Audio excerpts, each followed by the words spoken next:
Welcome back to State and Local. I'm Anne Marie Battistone, and you're watching Norfolk Public Access. And I'm very pleased that a frequent guest is back again. That would be Jim Lehan. And we're going to be talking about zoning and some changes that were made at town meeting, and as well as some other developments. We're going to be talking about the pros and cons of new development here in town. Oh, thank you so much for coming Always on again. Always good to see you. Thank you. So nice to see our friend is back. That's it's looking a little better. I took some of it out. I gave it a little more room. It's a little more perfect. Looks like he's grown since I last saw him. Now, I want to ask you, I was confused about the 106, 108 Main Street issue.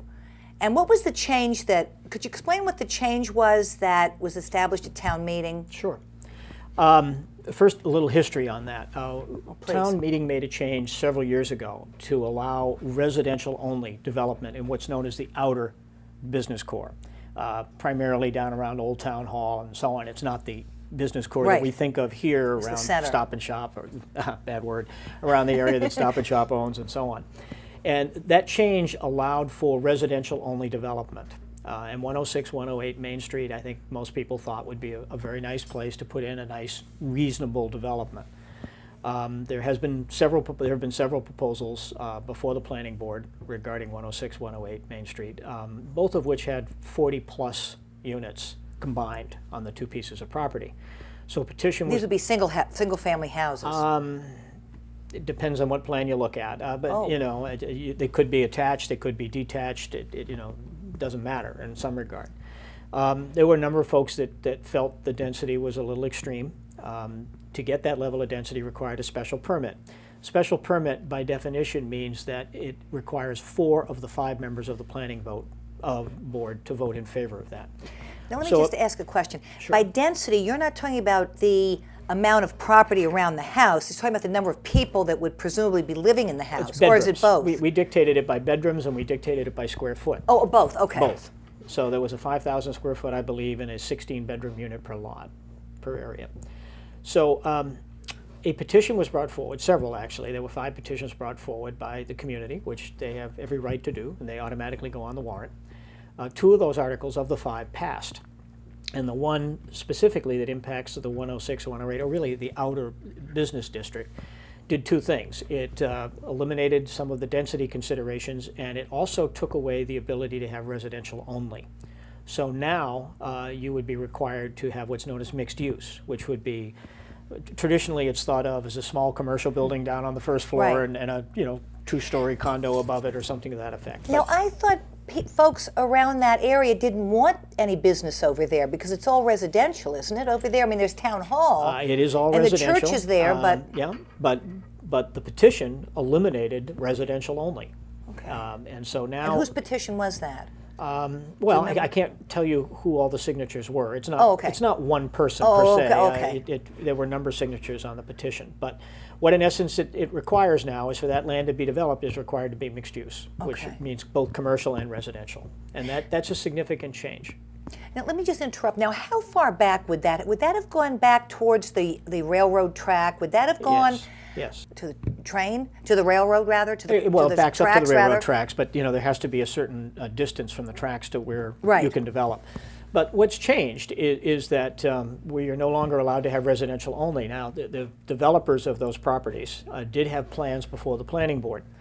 And what came as somewhat of a surprise is that the issue, I think most people felt that, in fact, I think almost all of us felt that they would be grandfathered because they already had the plans submitted to the planning board prior to the zoning change. Oh, was that it? But that was not the case. The state dictates the grandfathering component of this when there's a change in zoning. And there is a law that says, because this required a special permit, there is a law that says you must have that special permit in hand in order to be grandfathered, and that was not the case. So in essence, there is no grandfathering for the proposals, so any development on 106, 108 now falls under the new zoning. And it would be somebody else now? Well, unless it's resubmitted. I don't know that they've changed ownership, so so I can't answer that. Don't know, but it's a substantial change.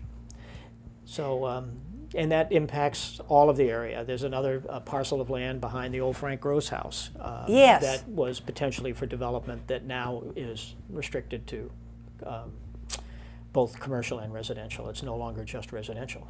Or just commercial. It has to be both. Well, it's mixed use, so that's what it's defined as, mixed use. Now, when it says mixed use, is it like supposed to be approximately 50-50? No, how does that shake out? I mean, the traditional way to think of it is a small mom and pop store on the first floor and a condo above it. It makes it financially viable for a developer to come in. And mixed use is not a bad thing. It's a good thing, actually, and you see it, Millis has it, a lot of small communities use the mixed-use concept too, because standalone small commercial businesses have a hard time surviving. But for it to be qualified as mixed use, is there a certain percentage that has to be commercial? Yeah, I'm not as sure opposed to the housing? You know, Emery, I honestly don't remember whether the bylaw specifies that. So rather than tell you something that's wrong, I'm not sure. Now, over at 106 and 108, will they get rid of the pond over there if that? You can't get rid of the pond. I mean, how far away from that do they have to be? When I go by there, I think, gee, how in the world? Well, that's in conservation's hands. Right. You know, anything that approaches wetlands or anything of that nature has to be approved by conservation. And they have buffers, distances, usually 50 or 100 feet, depending on the different rules, that you have to stay away from wetlands. Or if you're intruding in the wetlands in any way, you have to replicate them and do various things to protect them. So that house that's back there would be gone? Well, it would be gone if they were to develop it, yes. Yeah. I'm sure they wouldn't retain it. My goodness. So we'll see. But it raises, the whole thing that went on in town meeting raised to our board, the Board of Select, because we're not a permitting board, you know, but we are a policy board. And it raised this entire issue of zoning. Zoning is confusing to people, always has been. And confusing to talking about spot zoning. Well, spot zoning is what really I think some considered the other three petitions to be. Which is, I don't want anybody to do anything around me, but I can still do it on my property kind of concept. And that's called spot zoning, where you're picking and choosing what you can and you can't do. Generally not favorably looked on by the state, but they were defeated in town meeting anyway, so they weren't passed. So it's irrelevant. All of our changes have to go to the Attorney General. And the Attorney General's office has to approve our changes. And by the way, these zoning Yes, I remember changes, seeing that. So I did watch. They were on YouTube. approved. So they are the law of the land now for us. Now, when you say spot zoning, does that mean? So this change of having it be mixed use, is that considered spot zoning? No, because it applies equally across the board to all parcels. Oh, all right. Now, wasn't there also something about combining parcels? I seem to remember something about. There are a lot of different ways you can develop property. You know, you can do a multi-lot development. You can do a single lot development. There are a lot of different ways to do it, but that all falls under the purview of the planning board. Mm-hmm. So, there were several plans brought forward on this property, 106, 108, that had different views of that, if you will. But again, I believe the project was denied or closed as of the last planning board meeting because it no longer complies with zoning. So. Right. Whatever is going to happen is yet to be determined. Wow. Well, that's an interesting story. But zoning as a rule has become kind of confusing to us. We have a committee called Zoning Bylaw Study Committee. Right. It was formed by town meeting. It's not in our bylaws per se. It's a committee that was formed by town meeting. The biggest problem we have with all of our committees is time. You know, I mean, they're all volunteers, and people's lives are very busy. And the way the current Zoning Bylaw Study Committee works is there are 2 appointments by the Board of Selectmen. And then there's 1 member appointed by the Planning Board, by the Zoning Board of Appeals, by Conservation, and by Board of Health. Oh. And what happens frequently is that sometimes the people that participate in these additional meetings are kind of there by default. You know, we kid about it, but it's whoever doesn't show up for the regular meeting gets appointed to go to another meeting, you know, kind of thing. And we've had trouble getting a quorum at this meeting. It's just hard to get people to get to these additional meetings. No fault, you know, everyone's life is busy, and so we've had trouble doing that. We have 2 very, very large projects that are before the town right now. Southwood Hospital, the old Southwood Hospital property, and off of Lawrence Street to Placido has got a large proposal. These are down towards Franklin? Off of Park Street. But I mean, is it the lower end of? It's headed towards Park Street. It's the old Buckley Mann property, where the old tanning factory used to be. Okay. I think it was a tanning factory. And these are very big proposals. They're in excess of 200 units each. And we've never had proposals like this come before the town before. In a multi-level, like an apartment, or? Well, they're proposing Townhouses? Still to be determined. I would think of it more as townhouses, honestly, or condos of that, but we're in the process of trying to figure that out. Both of these properties would require some zoning changes. And so the Board of Selectmen made a decision that we were going to kind of step out of the box and form what we're calling a working committee. And we have the right to do that. In fact, the first meeting is tonight of this group. And the sole purpose of this group is to look at both the Southwood and the De Placido project and weigh the considerations as to whether or not we want to make these zoning changes. And the reason we set up a working committee is that we wanted to choose the people to be involved. And it isn't that we're a better choice than others. It's just that you got to have people attend. We can't have it sort of an ad hoc group that who have conflicts that just can't get there. These are other people beside. Now, are you on it? Still, I'm a member at large. I do not have a vote. But how were these people chosen then? They're chosen from the same boards. We had a big meeting. We invited everyone to come, and we asked for volunteers. And then we chose from those volunteers. And the number one criteria is, do you have the ability to meet 6 or 8 times during the summer? And it's tough. People go away. It's hard to get people together. But we have a history of doing things towards the last minute. And we can't afford to do that here. If we're going to consider any zoning changes for these two properties, it needs to be carefully thought through. We need community input. We need to weigh this as to what the strain would be on our infrastructure, both for schools, police and fire. Is it have to be 200? Is that what they want to do? Or that's what he's proposing. And does he own the property now? He is in a purchase and sale with the Archdiocese to buy it. That's Southwood. Southwood. But what about on Lawrence Street? I'm not sure. I don't know whether he's actually purchased it or whether he also is in a purchase and sale. That I don't know. But I do know that the developer for Southwood does have a purchase and sale with the Archdiocese. Now, but what do you think they're going to put down on Lawrence Street? He's talking about houses? A large development of 200 or 150 to 200 units. As well? Yep. So you're talking about 300 or 400 units between the two? Yep. Oh, my word. Yeah, I know. And it comes with a lot of issues. A lot of issues. Now, wasn't there somebody from New Jersey? That's Southwood. That's not Mr. De Placido, is it? No. De Placido's so is he gone? Is he out of it? Or the guy from New Jersey? Yeah. No, he's the one that's in the purchase and sale. He's buying it? He's buying it. Oh, and Mr. De Placido would build the houses? No, you're talking. Let me separate them. Southwood is, there's a purchase and sale with the Archdiocese with an outfit called Hoboken. Right. From New Jersey. Right. George Vallone is the gentleman's name, and he has a proposal to build 200 to 250 units. I was at that. As well as a lot of commercial areas. He's even talking about assisted living and all kinds of things. Right, I remember I was at that, yeah. So that is the number one issue that's before us, because in order for him to be able to do that, he needs to have some zoning changes. Okay. Because right now that property is zoned for 55 and up, and in his view that won't work. Huh. So we formed this committee to look into this project, to meet with Mr. Vallone, to weigh whether or not this makes sense for us to consider. Because if we don't want to make the zoning changes, he's not going to pursue the property. Okay. And so we need to weigh that, and we need to understand it, because it clearly will have impact on our infrastructure. So if it were 55 and up, it would be a lot easier really to absorb those people to the town. I mean, you wouldn't have the... It would still come with issues, though. Yeah. We have issues around water. 55 and up come with their own issues as well. I mean, I'm older. Older folks, visit places more often, hospitals, places, things of that nature. But it clearly doesn't impact our schools. Right. And that's the logic behind having restricted age. So there wasn't he talking about some sort of generational type houses? He was. Where there was going to be like an in-law, and then wasn't there an issue about, what's to stop the person that owns that house from renting that to somebody who isn't in the family, young people with children or what have you? You have it right on the head. And those are the issues that are going to be before this working committee. So we're meeting, as I say, tonight to go through what we know to date. We have a meeting with George tomorrow. That'll be a smaller group, just myself, town administrator, and 1 or 2 other folks.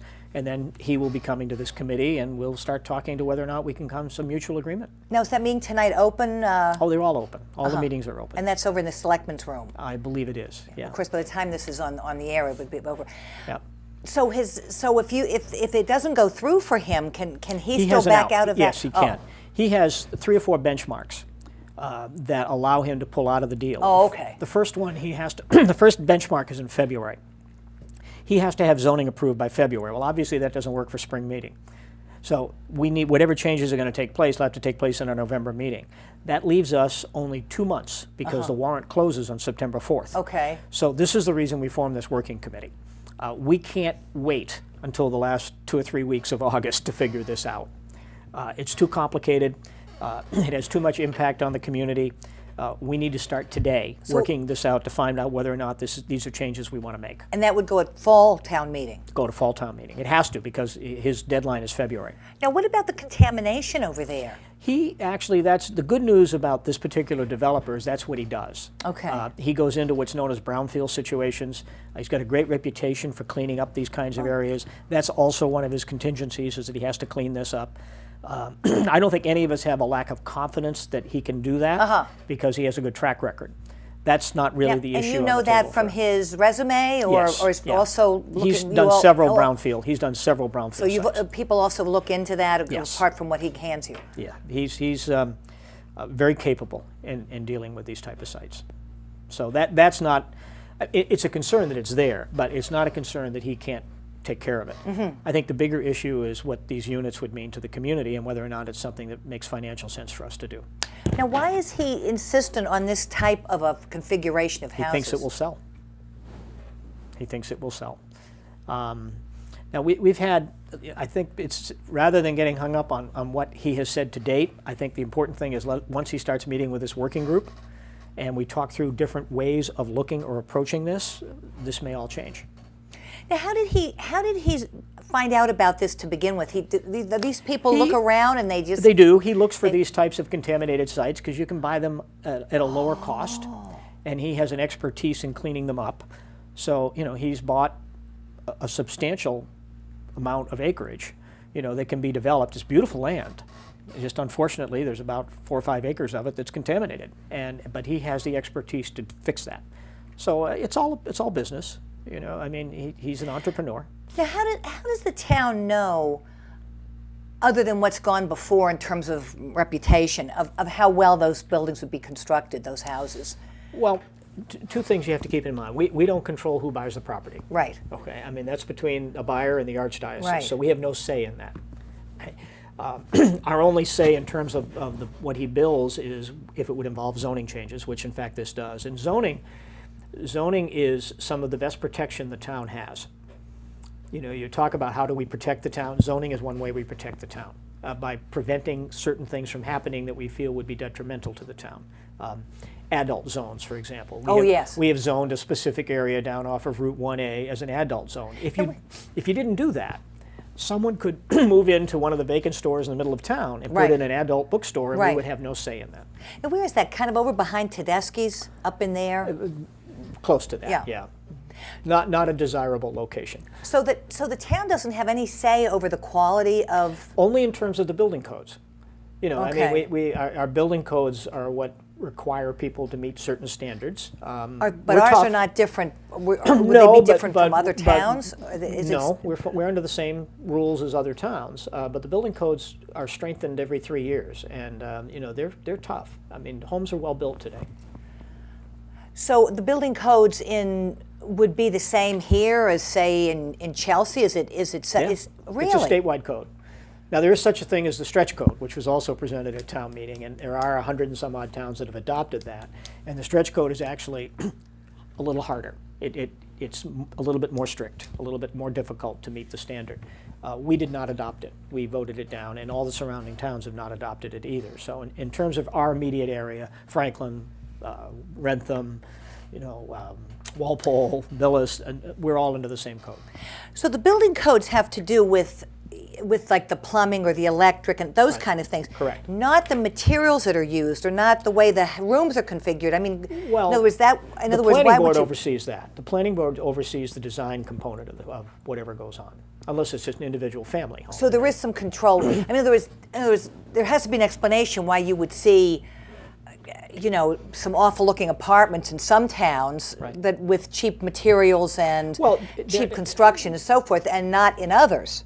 So somebody must step in and say, well, we don't want this kind of a. Well, the planning board, and we have what's also known as a design review board. Oh, and, okay. and the planning board, a good example of that is the condos that are up on the hill. Right. Okay, now the design review board got involved with that project. That's a 40B project, by the way. But it's a friendly 40B. The developer worked with us, and the original proposal, and I don't think many folks ever had a chance to see it, but the original proposal for that development was really not a very attractive development. But in working with the developer, with the design review board and the planning board, they created a much different looking opportunity, and I think most people would find that a pretty attractive development. Oh, yes. Now, does the builder have to agree with that when in the terms of design, or is that? Well, he does if he wants to do it in a friendly manner, yes. Okay. Yes. All right. Yeah. Now, what about the? So now, what's going down on Lawrence Street is you're not. Well, it's not as. Yeah, Lawrence Street is a little different in that it's a local developer. In fact, it's the gentleman that did River's Edge, Right. which I think everyone would feel is extremely well done, and you know, we have good experience and what have you. The issue there is that it's just another large project, and to have projects of that size, right now we have, I believe, close to 150 approved building lots in town where there's construction that potentially will be going on over the next 2 or 3 years. You've got Fox Run over here off of I was Maple going Street. to ask if that's near Rentham. It's half in Rentham and half in Norfolk. Yeah, and it's 49 homes are in Norfolk, and they've built quite a few. Now, where exactly is that? If you wanted to, if you're heading down, I guess it's Kind Sears of Street. connects between Park Street and Maple Street. Oh, all right. If you went down Maple, you'd find an entrance to Fox Run in the Norfolk side. If you went down Park, you'll find an entrance to Fox Run on the Rentham side. And now, what about these houses that are going over on near Myrtle that are starting at 850,000? I don't know what the prices are, but there Well, I saw are, I think, something in 5 one of the lots over there. papers. I don't know where I saw it, but it was starting. They haven't been built yet. Oh, okay. I mean, do you know anything about that? I know we have approved lots over there. I didn't know what the prices were. Again, I don't that's know where I saw it. It was one of the local papers. yeah. Well, And you maybe could it be was right. the Norfolk Rentham, that sort of shopper paper that comes out. I think what you're oh, my I think word. what you're saying is that we have a lot of development going on in town. We do, and we have a lot of development going on in town, and Well, that's starting that's at what, 850, that's a lot of money, I think. Yeah, it's a lot of money. Yeah. I mean, that's substantially more than probably what most of the houses typically sell for, isn't it? Well, most of the homes, I don't know what the average median income is, average median price is in Norfolk. It used to be about $425 to Right. $450, but Yeah. the market having been a little bit tipsy-turvy over the last few years, I think it's hard to gauge that. But we are building more expensive homes here. I mean, that's still a reach to 850. Start at 850. The homes that are built over in Fox Run, I believe it's called, off of Maple in Norfolk, are 6 and up. And tell me something. There are two. You know, I don't know this. I don't know the names of the streets around. I kind of go follow my nose and go. But they're off of Park Street. There's a street that goes down, and down there are 2 houses that have so much architectural detail on them. Oh, it's on the left. They maybe. Heading towards Rentham, they're on the left. Yeah. Yeah, that's another development. But there were just a couple of houses like Well, that. there were 3 or 4 that were built. extremely Yeah, one's very big. but a lot of detail and Yeah. all sorts of. I was just astonished. So, but those, when were those put up a while ago? About 3 or 4 years ago. Yeah.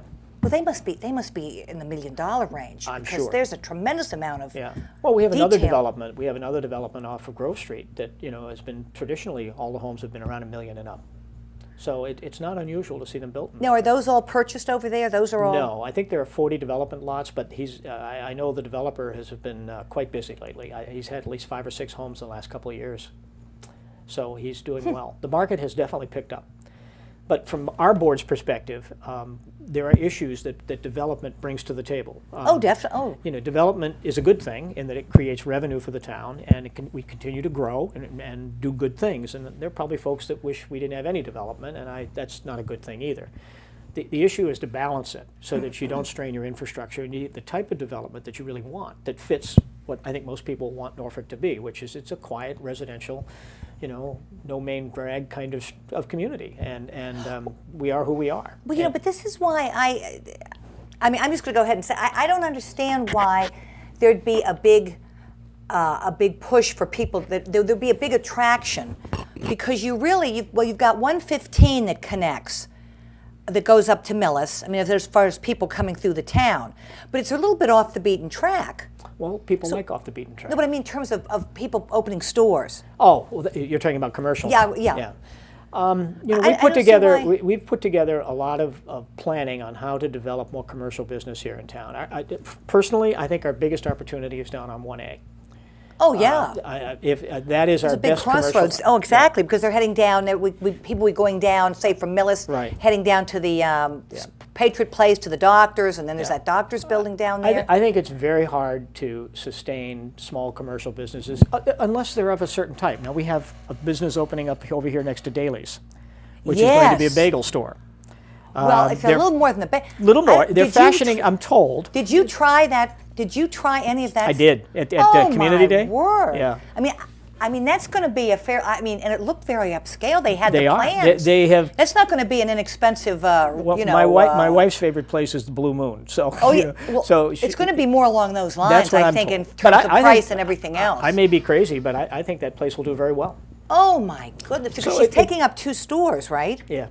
What is it going to be called? What is? I don't remember. Something Cafe. Somebody's name. And we have been told that there is a lease agreement on the vacant buildings next to Walgreens. So 2 gentlemen from Needham. That's what we've been told. I thought the square footage was very expensive in there. Well, there's a new owner. Ridiculously expensive. There's a new owner. That property was sold. Oh. And there's a new owner now, and I think much more reasonable in terms of working with people that might want to rent that property. Huh. Now, let's say the average person would have liked to have known that. How would they have found that out? It seems like it's very hard to find out what goes on. I mean, unless it's reported in the paper, and I never. I don't think that was reported in the paper. All of that land, the Walgreens, the building next to it, the land in the front, which we used to call the moonscape, so to speak, that was all sold. Stop and Shop still owns the property back by the parking lot where the sort of theoretical grocery store was going to go. The little place. Right. Well, it's not little. It's a big parcel of land. It's across the parking lot. It's on the same side as Walgreens. Correct. Is that the one that's still owned by Stop and Shop? Oh, so what building are you talking about? I'm talking about the 2 little buildings next to Walgreens. The 2 vacant buildings that are there now, that are vacant, next to Walgreens, have been sold. Yeah, right on the parking lot there. As you go up that road there. The part that has not been sold is on the other side of the street, further down. The park area that's grassy. No, that's been sold. It's the area in front of Walgreens has been sold. Yes. The area further on down towards the distant parking lot has not been sold. Oh, all right. That's still owned by Stop and Shop. Oh, all right. Okay. And so we have hope that something might happen there. And so we're optimistic. But again, we don't have a lot of commercial property left in the center of town. That's about it. And but we have considerable opportunity down on 1A. So our best chance, and we're never going to have a large commercial place here. Wouldn't you say, to be fair, that say 10 or 12 years ago the town was not business friendly? That's fair to say. Because I remember when the Economic Development Committee started, and that was the whole issue was that people were having such a hard time, getting approvals. And even this woman at the cafe said it's been 2 years for her. I imagine part of that had to do with her architecture. I do know that in years gone by, some of our boards were a little difficult to work with. I think the boards have come a long way, and I don't think we're anywhere near as difficult as we were in the past. I think we have a new planner in town, Ray Goff, and one of Ray's challenges is to streamline the process. Now, by streamlining it, I don't mean that we're going to waive any of our requirements or we're going to loosen, our laws or rules. That's not what I'm saying. We sometimes get hung up on process. We take too long to do things. Right, that's what this woman was saying. And Ray has a goal to work with the permitting boards to streamline that process to make it more efficient for people. And of course, it also depends on who's on these boards, right? I mean, that has a... Yeah, but you can establish practice. A lot of it is just sort of self-taught. We haven't had a planner, so the boards sort of evolve. And they take on the personalities of the individuals that serve on the boards. That's right, yeah. And we're trying to now establish more process. Good. So, here's how it isn't the decision you make, but here's how you go through the process of making the decision. Well, and that'll provide guidance for future boards. Listen, thank you so much for being on again. Have we finished already? It's always full of, I know having a good time. So you're always full of information. So thank you again for coming always a on. I'll pleasure. see you the next time. Okay, Maybe thank you. another time you'll come on. And thank you so much for watching State and Local. I'm Anne Marie Battistone. My guest was Jim Lehan, and you've been watching Norfolk Cable Access.